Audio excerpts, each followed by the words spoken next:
हर्षित landmark, सपनों का घर जैसा आप चाहते हैं हम बनाते हैं। 1, 2 एवं 3 BHK ready position flats. Call 9827321321।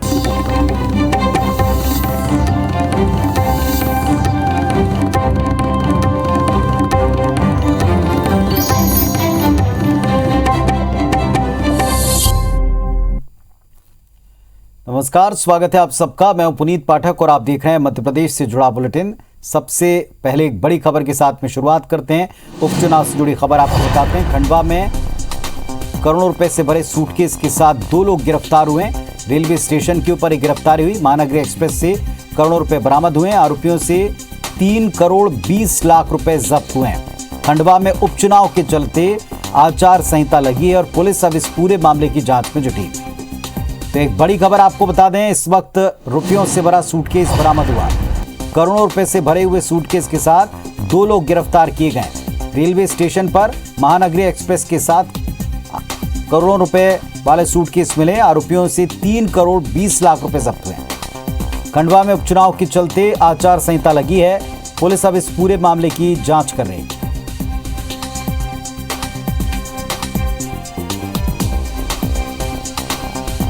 तो रुपयों से भरा सूटकेस बरामद हुआ, मिला है। आरोपी के पास से 3 करोड़ 20 लाख ये गिरफ्तार होने वाले व्यक्ति के पास से मिले हैं। उपचुनाव के चलते आचार संहिता लगी है। और प्रतीक बताएं। बिल्कुल पुनीत, मैं आपको बता दूं कि आज देर रात ये मामला जो है सामने आया है और यहाँ पर आरपीएफ पुलिस जो है उसको ये इनपुट मिला था कि महानगरी एक्सप्रेस का A1 कोच जो है उसमें 2 संदिग्ध लोग यहाँ पर बैठे हुए हैं और जिनके पास में बड़े बड़े सूटकेस हैं और उन सूटकेसों में राशि जो है वो बड़ी मात्रा में हो सकती है। और जैसे ही यहाँ पर आरपीएफ की टीम को यह इनपुट मिला तो भोपाल और खंडवा की आरपीएफ की टीम ने यहाँ पर साझा कार्रवाई करते हुए 2 लोगों से 3 करोड़ 20 लाख रुपए जो हैं वो बरामद किए हैं।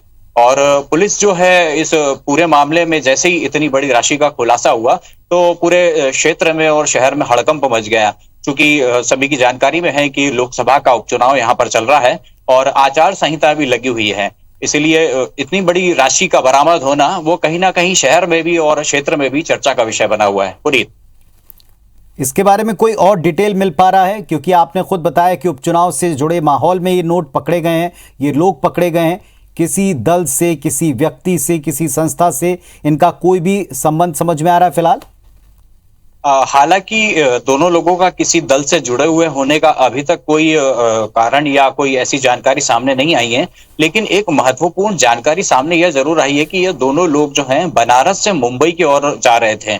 इन्होंने टिकट जो है वो बनारस से मुंबई का बनवा रखा था। अब चूंकि खंडवा में लोकसभा का उपचुनाव है तो यह हो सकता है कि इन पैसों को चुनाव में खपाया जा सके। चूंकि खंडवा के अतिरिक्त मध्य प्रदेश की 3 विधानसभा सीटों पर भी यह उपचुनाव चल रहे हैं, तो पुलिस हर एंगल से इस विषय पर जांच कर रही है। और फिलहाल के तौर पर अभी ये शुरुआती जानकारी ये सामने लगी है कि इन दोनों लोगों को पुलिस ने अरेस्ट करके और आरपीएफ की टीम जो है वो इन्हें आगे की जांच और पूछताछ के लिए इंदौर ले गई है। पुनीत, शुक्रिया आपका इस जानकारी के लिए। तो ये पूरी जानकारी जो खंडवा से हमारे सहयोगी हमको दे रहे थे कि दरअसल करोड़ों रुपए बरामद हुए। 3 करोड़ 20 लाख रुपए 2 सूटकेस में भरे हुए मिले हैं। चूंकि उपचुनाव का माहौल है तो हो सकता है कि इससे कोई लिंक हो। फिलहाल इंदौर ले जाकर इसमें आगे कार्रवाई होगी। आगे बढ़ते हैं। खंडवा लोकसभा उपचुनाव में बीजेपी का प्रचार अभियान काफी तेज है। प्रदेश बीजेपी अध्यक्ष वीरी शर्मा ने बुरहानपुर के ताप्ती नदी के तट पर जैनाबाद से प्रचार की शुरुआत की।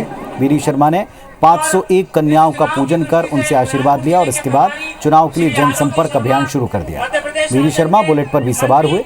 उन्होंने बीजेपी का झंडा हाथ में लेकर बीजेपी प्रत्याशी ज्ञानेश्वर पाटिल के समर्थन में लोगों से वोट मांगे। मंत्री तुलसीराम सिलावट और पूर्व मंत्री अर्चना चिटनिस भी बुलेट पर सवार होकर वीरी शर्मा के साथ मौजूद हैं। प्रजापति जी, श्री शिव कुमार सिंह कुशवाहा जी। 2 मिनट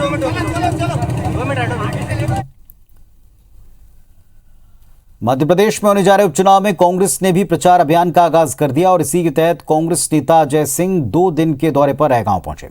अजय सिंह ने रैगांव विधानसभा क्षेत्र के हाटी में चुनावी सभा की। इस दौरान उन्होंने बीजेपी के टिकट वितरण को लेकर सीएम शिवराज सिंह पर निशाना साधा। उन्होंने कहा, स्वर्गीय जुगल किशोर बागड़ी 5 बार के विधायक थे। लेकिन ये सीएम शिवराज को रास नहीं आता, इसीलिए उनके बेटे पुष्पराज को टिकट नहीं दी। अजय सिंह ने कहा कि पुष्पराज को कांग्रेस का साथ देकर स्वर्गीय विधायक को सच्ची श्रद्धांजलि देनी चाहिए। अजय सिंह ने कांग्रेस की प्रत्याशी कल्पना वर्मा के पक्ष में वोट मांगे। तो आज नहीं आई, उनसे को पूछे क्या सोच रहे शिवराज सिंह चुनाव। कांग्रेस की स्थिति बहुत अच्छी है, कोई दो राय नहीं है कि हमारा उम्मीदवार ये उपचुनाव में जीतेगा। बौखलाहट भारतीय जनता पार्टी में, और इसलिए तरह तरह के हथकंडे अपनाएंगे और कितने आश्वासन होंगे ये तो अभी समय बताएगा। मध्य प्रदेश में उपचुनाव जीतने के लिए कांग्रेस भी पूरा जोर लगा रही है और इसी क्रम में कांग्रेस के आईटी सेल ने सोशल मीडिया पर एक नई मुहिम शुरू की। कांग्रेस आईटी सेल नवरात्रि के 9 दिनों तक बीजेपी सरकार को चुनाव में पराजित करने के लिए संकल्प ले रही। नवरात्रि के हर दिन नए संकल्प के साथ कांग्रेस कार्यकर्ता चुनाव मैदान में जा रहे हैं। अब तक कांग्रेस पार्टी ने बेरोजगारी, महंगाई, पेट्रोल डीजल के बढ़ते दाम, रसोई गैस के बढ़ते दाम, महिलाओं के खिलाफ हिंसा, आदिवासियों पर अत्याचार के मामले को लेकर संकल्प लिए हैं। कांग्रेस विधायक पीसी शर्मा ने कहा कि कांग्रेस नवरात्रि के हर दिन आदि शक्ति मां भवानी को याद कर बीजेपी सरकार के खिलाफ नए संकल्प को लेकर मोर्चा संभालेगी। एक दिन महंगाई के लिए, एक दिन लखीमपुर जैसी घटनाओं के लिए, एक दिन बेरोजगारी के लिए, एक दिन जो शिक्षक प्रताड़ित हो रहे हैं, एक दिन जो कर्मचारी जिनका आज तक कुछ नहीं किया, तो एक एक दिन संकल्प लेंगे और इसी से ही सरकार हटेगी, और जब ये हटेगी तभी लोगों को राहत होगी। मध्य प्रदेश में 1 लोकसभा और 3 विधानसभा सीटों पर उपचुनाव का चुनावी मैदान पूरी तरह से तैयार है, एक्टिव है। बीजेपी इन 4 सीटों को जीतने की रणनीति पर काम कर रही है और इसके लिए पार्टी ने चुनावी क्षेत्रों के 11 विधानसभा सीटों के हर मंडल और बूथ पर पहुंचने का लक्ष्य रखा है। इसके साथ ही भारतीय जनता पार्टी एक मतदाता तक पहुंचने की कोशिश में है। प्रत्याशियों के नामांकन भरने के साथ बीजेपी प्रत्येक मंडल और बूथ पर नजर जमाते हुए प्रदेश स्तर से मैनेजमेंट शुरू कर चुकी और इसके लिए हर बूथ से जिम, भजन मंडली, मंदिर समिति, विभिन्न जाति, समाज, धर्म, कर्मचारी, कारोबारी, इन तमाम समितियों का डेटा जमा किया जा रहा है। इधर कांग्रेस पार्टी बीजेपी के इन प्रयासों पर सवाल उठा रही, क्योंकि लोकतंत्र में सबसे ताकतवर आदमी वोटर है, इसलिए वोटर की दिशा दशा, आगे की योजना ठीक हो, उसके लिए ओपिनियन मेकर लोग लगते हैं और भारतीय जनता पार्टी स्वाभाविक रूप से ऐसे लोगों को अपनी बात बताने जाएगी। अब जातिगत आधार पर डाटा इकट्ठा कर रहे हैं ताकि जातियों को गुमराह करने का काम कर सकें, झूठी घोषणाएं कर सकें, झूठे भूमि पूजन, झूठे शिलान्यास, झूठे नारियल फोड़े जा सके। हर जाति, हर वर्ग समझदार है और हर इस सच्चाई को जानता है कि भाजपा ने उससे ठगने का काम करती है। कोरोना काल में 2 साल बाद मनाए जा रहे दुर्गोत्सव को लेकर लोगों में काफी उत्साह है, लेकिन राजधानी भोपाल में दुर्गा पंडालों के संचालक और प्रशासन अब आमने सामने। कोविड गाइडलाइन का हवाला देकर पुलिस ने कुछ कार्रवाइयां की, एफआईआर दर्ज की, जिससे नाराज संचालकों ने मुख्यमंत्री से गुहार लगाते हुए कहा कि इसको लेकर सत्ता पक्ष और पुलिस के अधिकारी बदसलूकी कर रहे हैं। झांकियों पर एफआईआर के मामले में कांग्रेस ने सरकार को घेरा तो सरकार की तरफ से इस पर सफाई लगातार आ रही। देखिए रिपोर्ट।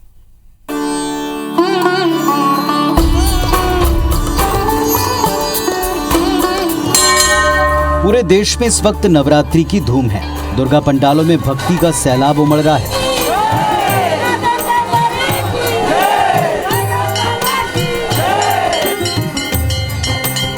मध्य प्रदेश में भी जगह जगह माता की झांकी सजाई गई है,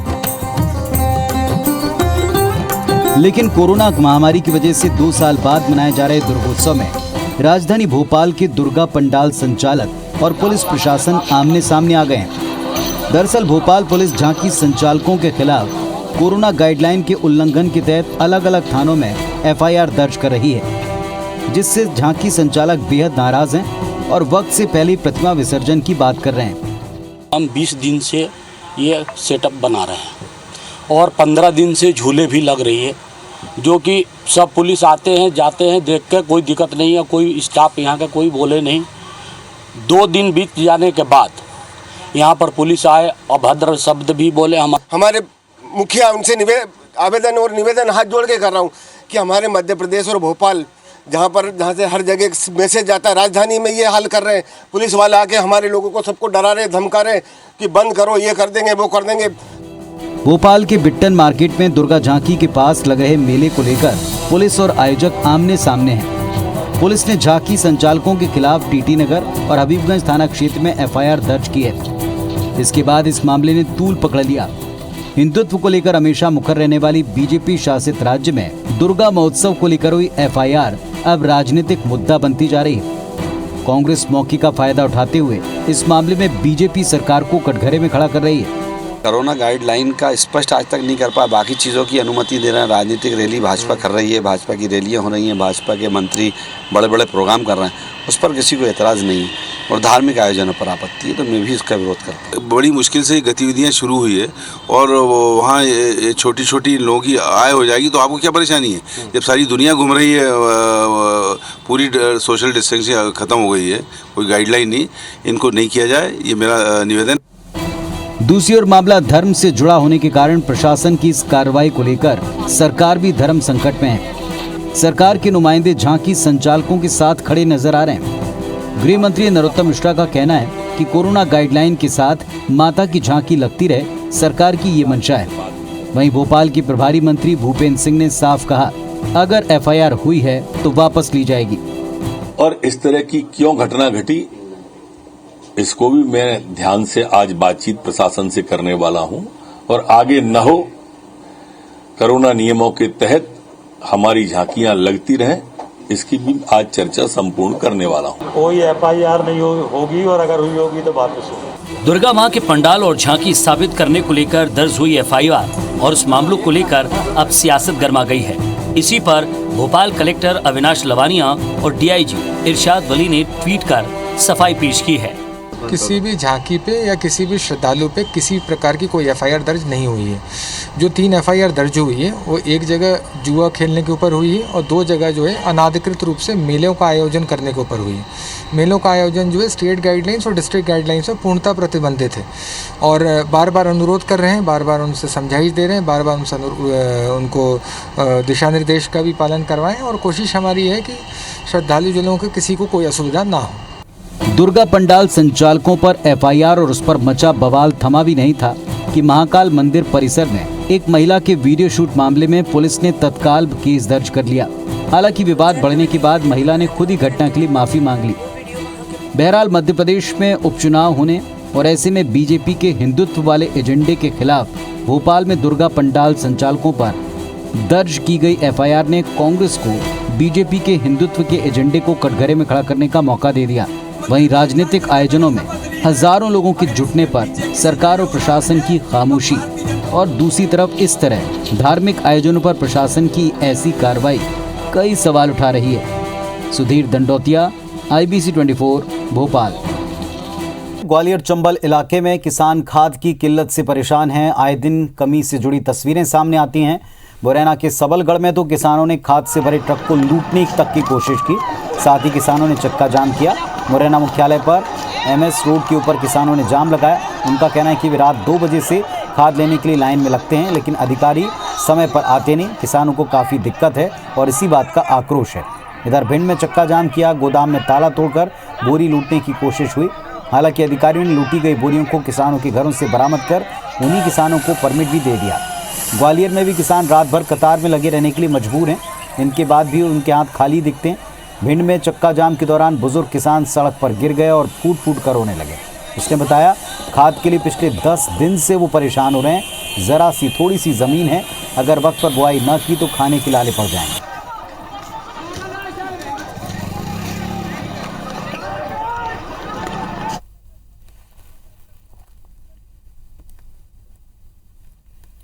सेना के लिए गोला बारूद असला बनाने वाली ऑर्डिनेंस फैक्ट्रीज के निगमीकरण के बाद उन्हें 7 कंपनियों के अधीन कर दिया गया।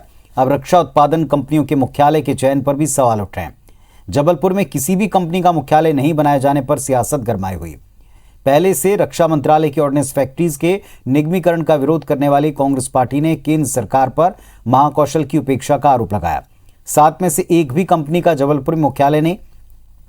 जबलपुर स्थित ऑर्डिनेंस फैक्ट्री खमरिया अब एम्यूनेशन इंडिया लिमिटेड पुणे के साथ संचालित होगी।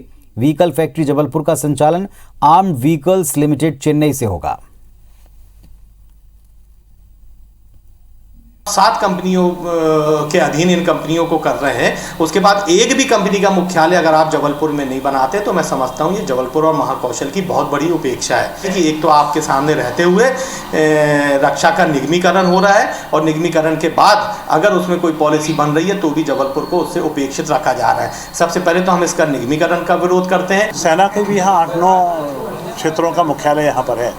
उस दृष्टिकोण से मेरे को लगता हूँ कि थोड़ा सा यदि सरकार इस विषय पर विचार करेगी तो जबलपुर में एक इसका क्षेत्रीय मुख्यालय बनाने की पूरी क्षमता है और इस पर एक बार पुनः विचार करना चाहिए। मैं अपनी तरफ से भी माननीय राजनाथ सिंह जी को इस विषय में एक पत्र अवश्य लिखूंगा। मध्य प्रदेश के ऊर्जा मंत्री प्रद्युमन सिंह तोमर ने बिजली संकट को लेकर IBC 24 से कहा कि पावर प्लांट कंपनियों में कोयले की कमी जरूर है, लेकिन सरकार निर्बाध रूप से कोयला पहुंचा रही है। अभी 7 दिन का कोयला स्टॉक में है।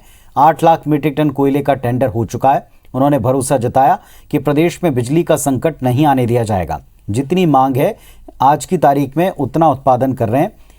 हमारे सहयोगी ने उनसे खास बातचीत की, सुनवाते हैं आपको। पूरे देश में जो कोयले का संकट है गहराता जा रहा है, उसमें मध्य प्रदेश में क्या हालात है? वैसे कोयले का संकट गहराता जा रहा है पूरे देश भर में, मध्य प्रदेश में क्या स्थिति है कोयले की, क्या बात करें? देखिए, हमारे यहाँ कोयले का स्टॉक कम है, ये बात सही है। मध्य प्रदेश में कोई बिजली कटौती का, परंतु हमने अभी 8 लाख मीट्रिक टन कोयले का खरीदने का टेंडर किया है। खदानों से हमको पर्याप्त रूप से पर्याप्त रूप से कोयला मिले तो वो व्यवस्था हम कर रहे हैं और इस संकट को हम नहीं होने देंगे। बिजली में और दूसरे प्रदेशों में बिजली कट रही है, पर यहाँ तो बिजली नहीं कट रही ना अभी, तो आप नेगेटिव क्यों सोच रहे हैं? पॉजिटिव सोचो ना। मध्य प्रदेश की स्थिति क्या है बिजली कटौती की? मेरा ये कहना है कि अभी हमारे पास बिजली का कोई भी बिजली का मेरा कोई भी संकट इस समय मध्य प्रदेश में नहीं है। तो आप देख सकते हैं प्रद्युमन सिंह तोमर है और उनका कहना है कि मध्य प्रदेश में बिजली का संकट नहीं है, लेकिन फिर भी 8 लाख मीट्रिक टन कोयले की खरीदी को लेकर उनकी सरकार प्रयास कर रही है और जल्द ही कोयला खरीदा जाएगा, जिससे संकट की जो भी कमी होती है उसको पूरा कर लिया जाएगा। कैमरामैन लोकेंद्र पाल के साथ नासिर गौरी, IBC 24 ग्वालियर। डिजिटल शिक्षा और कौशल विकास में युवाओं को आत्मनिर्भर बनाने के लिए इंडस टावर समूह ने एक नवाचार किया। इंडस समूह ने एक डिजिटल ट्रांसफॉर्मेशन वैन शुरू की। गृह मंत्री डॉक्टर नरोत्तम मिश्रा ने वैन को हरी झंडी दिखाकर रवाना किया। इस अवसर पर इंडस टावर्स के CEO तेजिंदर कालरा भी मौजूद रहे। ये वैन भोपाल समेत प्रदेश के ग्रामीण और शहरी मलिन बस्तियों में जरूरतमंद बच्चों, युवा और महिलाओं को डिजिटल शिक्षा प्रदान करेगी। ये वैन कंप्यूटर साक्षरता प्रदान करने के साथ साथ IT सक्षम शिक्षा के लिए संसाधनों का उपयोग करने के तौर तरीके बताएगी। माननीय प्रधानमंत्री जी के डिजिटल इंडिया के बारे में जो उन्होंने सोच देश के सामने रखा, उच्च सोच को नीचे ग्रॉस रूट पर ले जाने का जो काम इंडस टावर्स कर रहा है, प्रधानमंत्री जी सदैव दूरदृष्टा रहे और उन्होंने इसलिए प्रारंभ से इस अभियान को चलाया। तो इस बुलेटिन में फिलहाल इतना ही। खबरों और अपडेट्स के लिए आप देखते रहें IBC 24। नमस्कार।